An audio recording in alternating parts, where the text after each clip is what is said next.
Iran যুক্তরাষ্ট্র সংঘাতে যুদ্ধবিরতির সম্ভাবনা এখন অনেকটাই নির্ভর করছে পারস্পরিক শর্তের উপর। ওয়াশিংটনের দাবি হরমুজ প্রণালীতে নৌ চলাচল নিশ্চিতের পাশাপাশি পারমাণবিক কর্মসূচি সীমিত করবে তেহরান। অন্যদিকে ইরান বলছে তাদের ওপর আরোপিত নিষেধাজ্ঞা প্রত্যাহার এবং নিরাপত্তার নিশ্চয়তা দিতে হবে। বিশ্লেষকদের মতে ইরানের 10 দফা শর্ত পুরোপুরি মেনে নেওয়া যুক্তরাষ্ট্রের জন্য প্রায় অসম্ভব।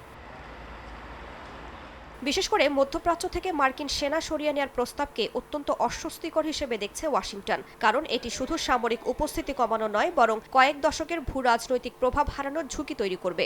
একইভাবে ইরানকে ক্ষতিপূরণ দেওয়ার প্রস্তাবও বাস্তবসম্মত নয় বলে মনে করছেন বিশ্লেষকরা। তবে আংশিক নিষেধাজ্ঞা শিথিল বা ধাপে ধাপে সমঝোতার মতো বিষয়গুলো আলোচনার ক্ষেত্র তৈরি করতে পারে। হরমুজ প্রণালীর নিয়ন্ত্রণ ইস্যুকে এই আলোচনার সবচেয়ে গুরুত্বপূর্ণ ভূ রাজনৈতিক দিক হিসেবে দেখা হচ্ছে। যদি যুক্তরাষ্ট্র এ বিষয়ে ছাড় দেয়, তাহলে তা হবে বৈশ্বিক জ্বালানি বাণিজ্যের একটি গুরুত্বপূর্ণ রুটে ইরানের প্রভাব স্বীকার করে নেয়া। এতে শুধু আঞ্চলিক নয়, বৈশ্বিক শক্তির ভারসাম্যেও বড় পরিবর্তন আসতে পারে বলে মনে করছেন বিশেষজ্ঞরা।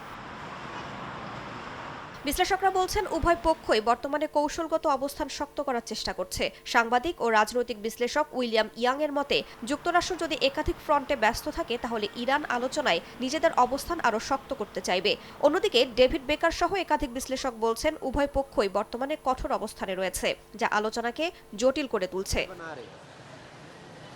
এ পরিস্থিতিতে মধ্যস্থতাকারী দেশগুলোর সক্রিয় ভূমিকার কথা বলা হচ্ছে। বিশেষ করে পাকিস্তান, মিশর ও তুরস্ক এই অচলাবস্থা ভাঙতে গুরুত্বপূর্ণ ভূমিকা রাখতে পারে। আলোচনার স্থান হিসেবে পাকিস্তানের ইসলামাবাদকে বেছে নেওয়া নিয়েও চলছে বিশ্লেষণ। বিশেষজ্ঞরা বলছেন যুক্তরাষ্ট্র ও ইরান দুই পক্ষের সঙ্গেই কাজের অভিজ্ঞতা থাকায় পাকিস্তান একটি নিরপেক্ষ প্ল্যাটফর্ম হিসেবে কাজ করতে পারে।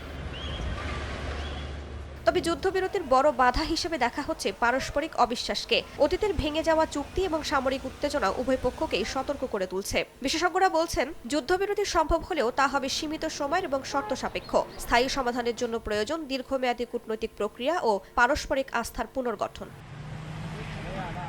রাইসা জান্নাত, সময় সংবাদ।